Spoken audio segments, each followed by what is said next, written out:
Zone, we like to kind of break through the myths and really set the record straight and kind of figure out like what is real, what is kind of myth, and why potentially the Queen Mary is so haunted. So because I don't think it's disputed. Nobody's disputing that the Queen Mary is haunted, and nobody's disputing that there are children ghosts here. People have seen Lady in White. People talk to Jackie. People have seen Jackie. I mean, all of this stuff is here. But why? Why is that? So our next, we have two guests coming on. Our next two guests, you've seen one of them before, and he's well known in the community, and he's well known to our Dark Zone audience. So we'd like to invite on Sam Baltrusis. Sam Baltrusis, how you doing, Sam? And with Sam, we have Richard Estep. Hey, Richard, am I saying your last name right? You are exactly correct. All right, Richard Estep. All right, so we have Sam and Richard, and both of you guys are big on history and are authors.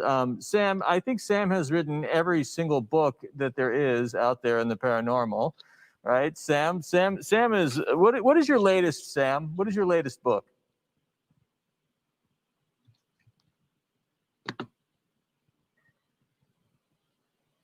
All right. I can't hear you. Okay, that's okay. All right, so we have Sam and Richard, and what they're going to do is they're going to talk to us about haunted ships. Why are ships haunted? Why is the ghost ship a thing? And maybe that'll give us a little insight into why the Queen Mary is so haunted. So let's I don't know, Sam, can you hear me now? I can hear you now. Oh, okay. Great. So the question that I asked you, Sam, is what is your latest book? Because you've written every book under the sun about the paranormal. Yeah. So my latest book is it's Haunted Hotels in New England. Okay. And it just came out as an audiobook about a month ago. So that's my 13th book. Awesome. And you have a lot of experience with haunted ships. I know that there's one in particular that you spent a lot of time on. And also Richard also has a lot of theories about haunted ships. I'd love to get you guys in a conversation, going back and forth and talking about, why ships are haunted. Why is a ghost ship a thing? So I'm going to throw to Richard first. Go ahead, Richard. Tell us some thoughts, and I'd love for you and Sam to get in the back and forth, and let's tell the audience and why ghost ships are a thing and why we think that ships can be haunted. Absolutely. Well, as long as there has been a history of the sea, mariners, seafarers have told ghost stories, stories of phantom ships, and also stories of ships that are haunted themselves. And it used to be people thought this was just because sailors are superstitious, but there's more to it than that, I think. When you look at a vessel like the Queen Mary, firstly, you've got this big metal container, essentially a huge fear cage.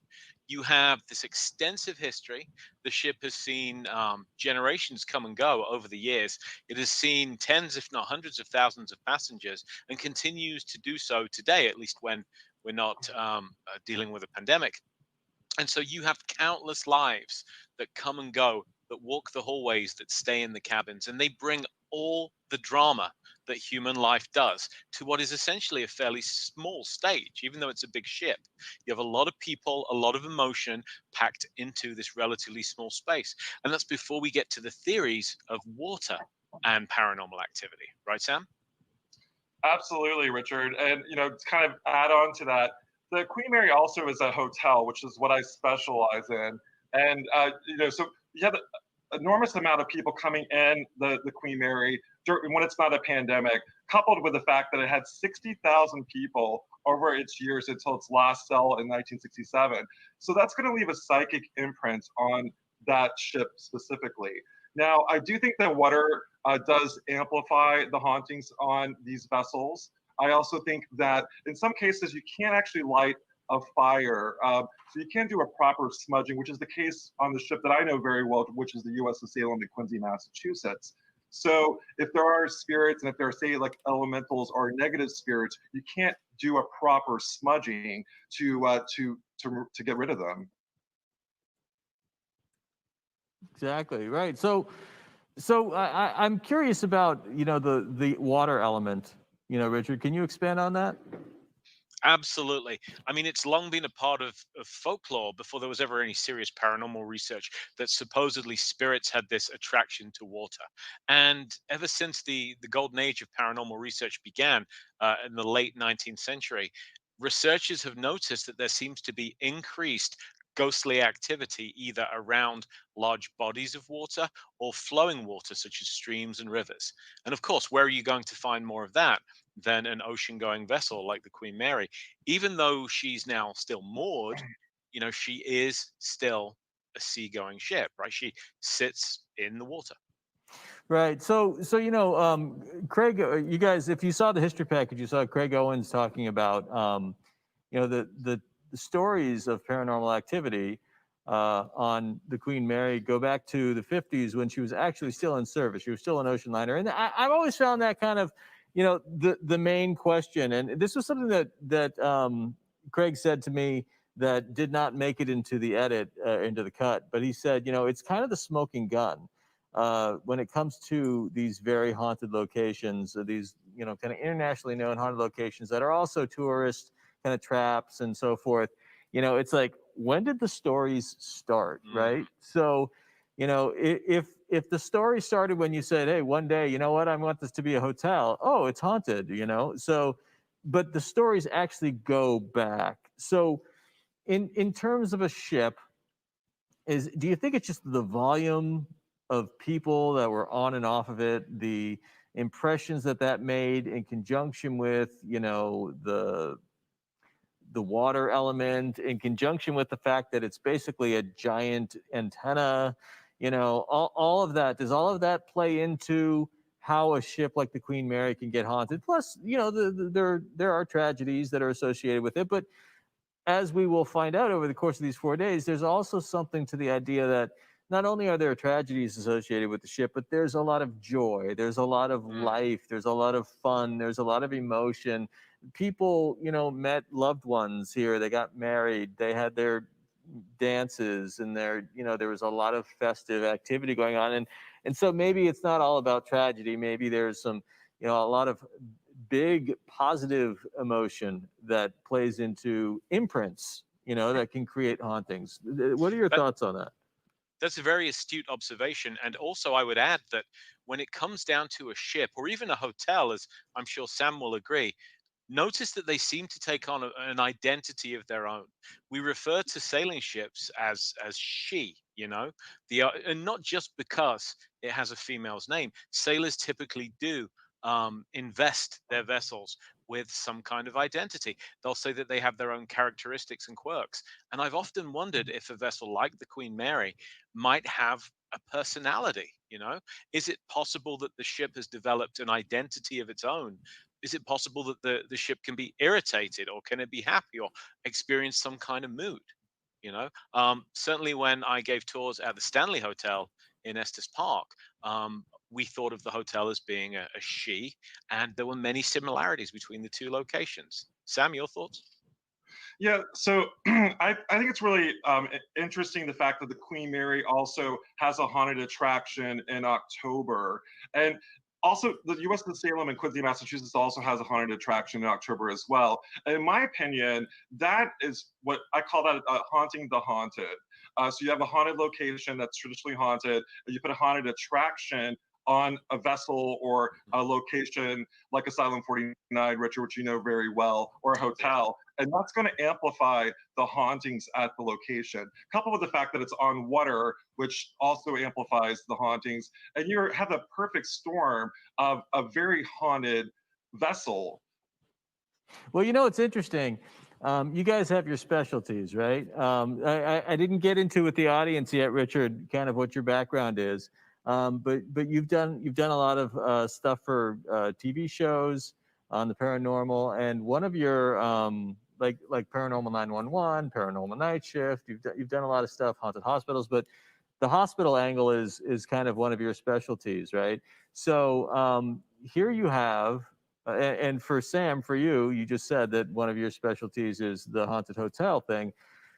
Here you have a a ship. It's, it's been through war. It's, it was built during the Depression. It was, it's seen a lot of, kind of intense energy. It's on the water. It's a vessel that's, moving and, going from one place to another over long spans of time, with a lot of people crossing over its gangplanks. And then it was also a hospital. It was a hospital. During the war, it was a hospital, and it had, wounded, a lot of wounded, and it treated people. And even not when it's not in war, this location always has had some kind of medical facility on it, right? And then now it is a hotel. But even when it was an ocean liner, it was still kind of a floating hotel, right? I mean, it's you get rooms, you have cabins and all that stuff. There are restaurants and everything. And so, this particular vessel, this structure that we're in, is kind of a confluence of all of those things that you guys know a lot about. I mean, do you see it as kind of like this perfect storm trifecta kind of situation for, the potential hauntedness of it? Absolutely. I mean, Richard and I actually talked about this before coming on the Dark Zone, and the fact that the Queen Mary served as a hospital. So did the USS Salem in Quincy, Massachusetts. It also served as a triage during the Ionian earthquakes in Greece in the 50s. So I think that backstory really is significant to the hauntings associated with the Queen Mary. The hotel, that also, you have so many people coming in and out. You're going to leave a psychic imprint on the locations. And Richard and I were talking specifically about a specific room, which is the B340, that had before was the Walt Disney owned the Queen Mary. They had like a haunted attraction, Ghosts and Legends, that went through that room, and the fact that there was hauntings associated with it after that was taken out is really interesting to both of us. Like, why would it be haunted? There was nothing that happened that would cause a haunting in that room. So we're thinking possibly that it may be something else, like a thought form that may be, because the story's told over and over again, somehow it's created a haunting in that room. And Richard, what is it about hospitals that, what is it about hospitals that kind of are open to a place being haunted? Well, why are hospitals haunted? Well, when you talk about hotels as you did earlier, and the amount of good emotion that most hotels tend to have, hospitals are very much a more intense mix.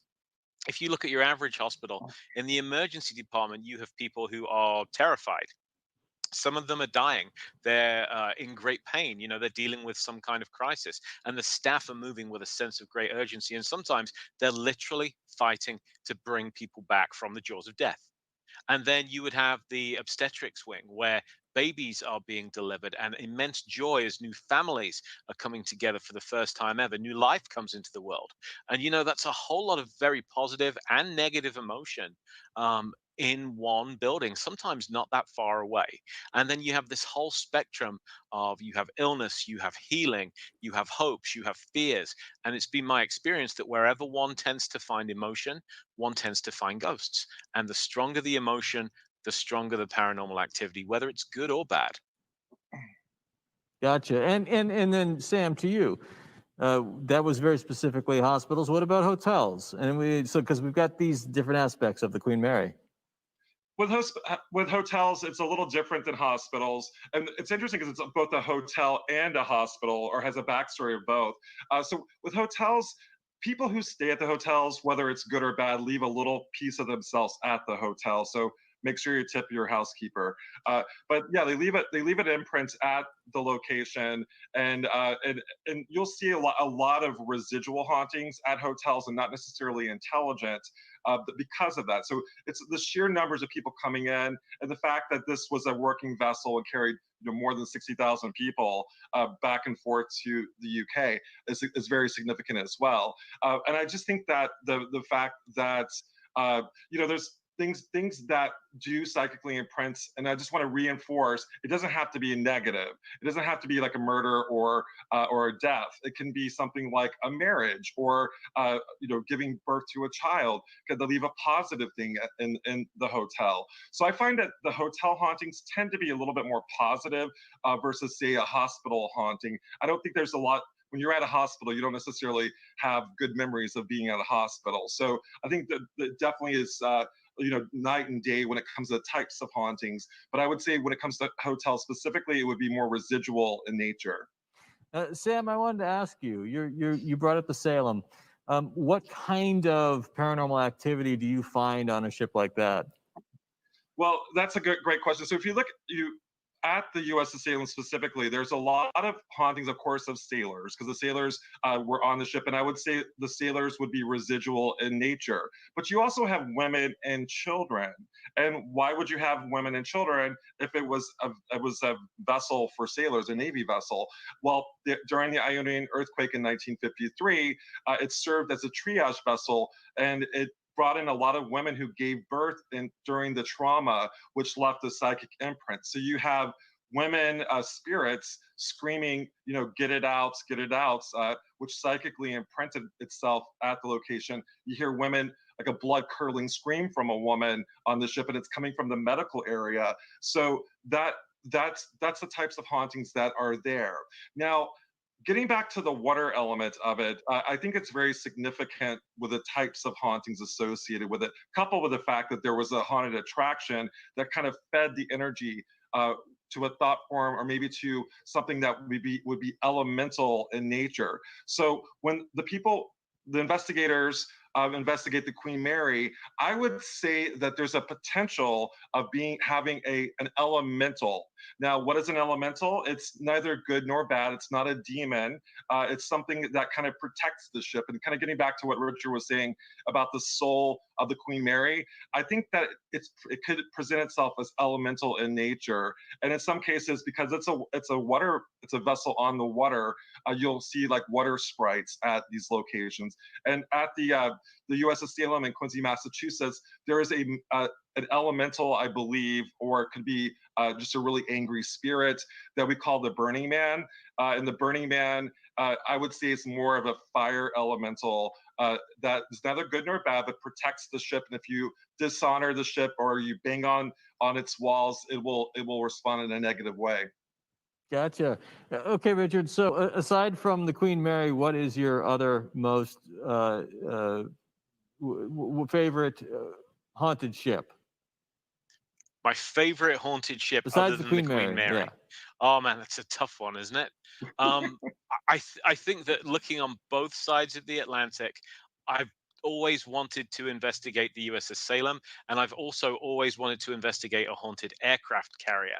And there are a number of them to choose from, such as the USS Lexington. So I would go with the Salem, or I would go with the USS Lexington, and they both gave great service in the service of their nation and of humanity, doing humanitarian efforts, and have incredible histories. So just for the history alone, I would be fascinated. But the ghosts are the icing on the cake for me.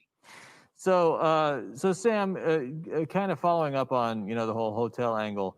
So even though the stories of the paranormal activity on the Queen Mary started in the 50s when the ship was still in service as an ocean liner, you know, you could say it was kind of a floating hotel, but it was an ocean liner, and you had rooms and so forth. But it was, for the most part, a limited amount of people. But now, as a hotel, since 1967, millions of people have come here.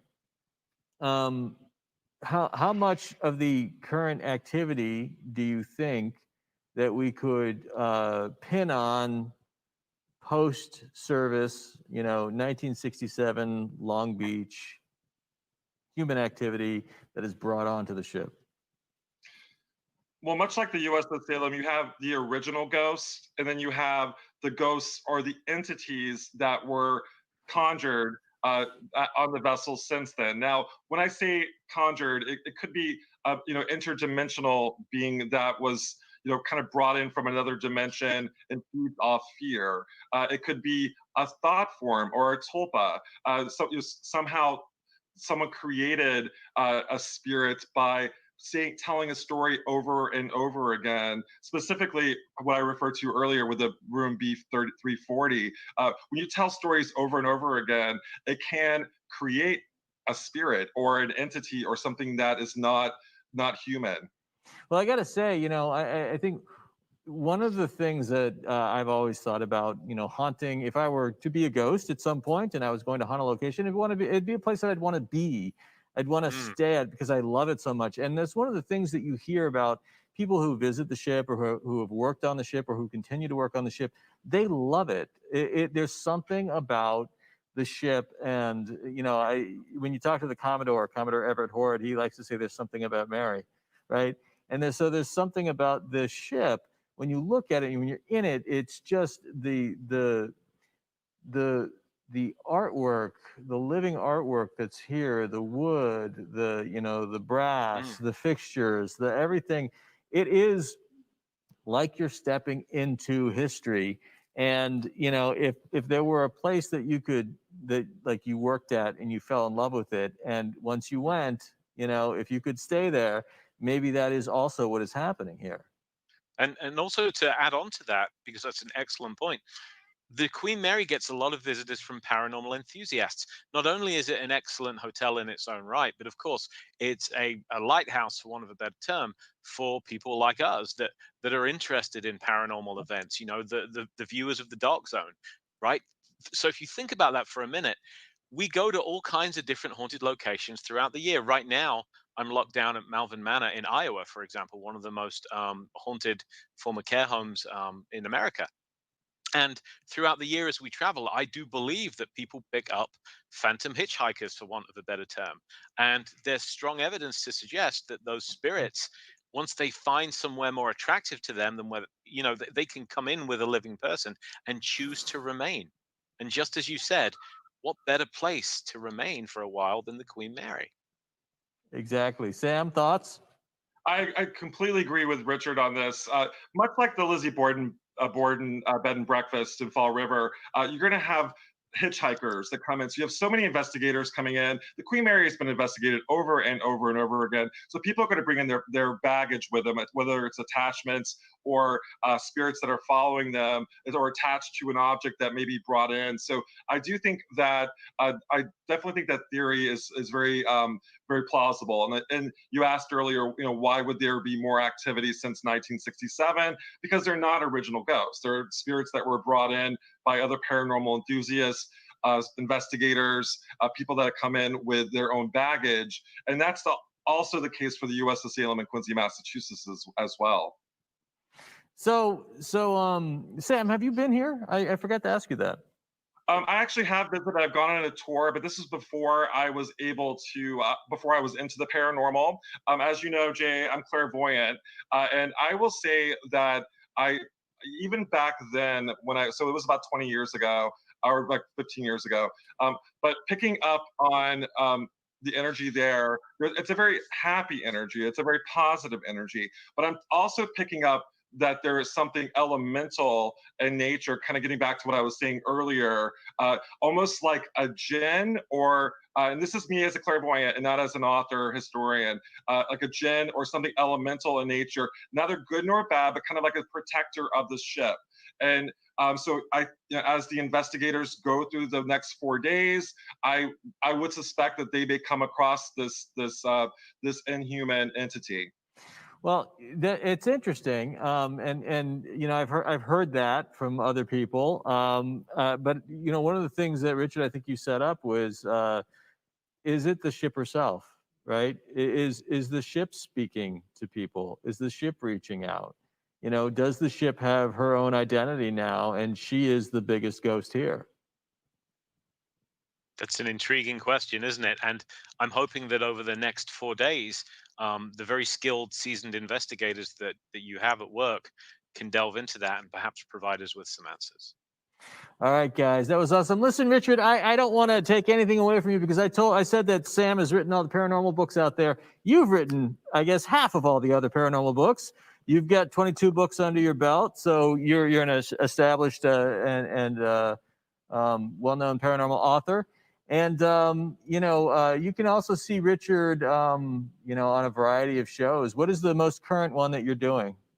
Right now, you can see me in the States at least Friday night on the Travel Channel. We are doing Paranormal Night Shift, and we just wrapped on season 3 of Haunted Hospitals, which should be coming your way next year.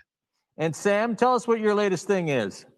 Well, kind of to add on to Richard, I was actually on an episode of Paranormal Night Shift recently with Richard. He was the expert on that, and working on multiple projects. Some TV projects that I can't announce yet, but that's coming up later this year in 2020, and working on projects in 2021. And also, Richard and I are going to team up on a book in 2021 on the USS Salem and Quincy, Massachusetts. So Richard and I are good friends, and I respect him very much. And looking forward to working with Richard on the USS Salem and Quincy. All right, so that was a bit of a scoop. We heard it here first. You guys are doing a project together. That's pretty awesome. We are, and if I could just say also, Sam and I are the best of friends. We are not competition for one another, and I think you guys have done an amazing job at the Dark Zone of bringing so many people together in the cause of research. My hat goes off to you for doing this, and I look forward with great interest to seeing what you find out. Oh, thank you so much. We really appreciate that. Well, listen, guys, thank you for being a part of this. I think this is kind of the first time where we've done this, where we've actually had a nice panel conversation via Skype. I mean, it's all new to us, and that was very successful. And I really appreciate your insights and your backgrounds and your specialties that you each bring to the conversation. So thank you a lot. Thanks for being with us, everybody. We're going to say goodbye to Sam and Richard. Thank you guys so much for being with us. Waving goodbye, waving goodbye. And in the chat room, let's give these guys some love and tell them what you learned, and check out their books. These guys have written some really cool books, and they've written a lot of them. I'm not kidding. I mean, I think all the paranormal books out there are written by these two guys. Okay. All right. So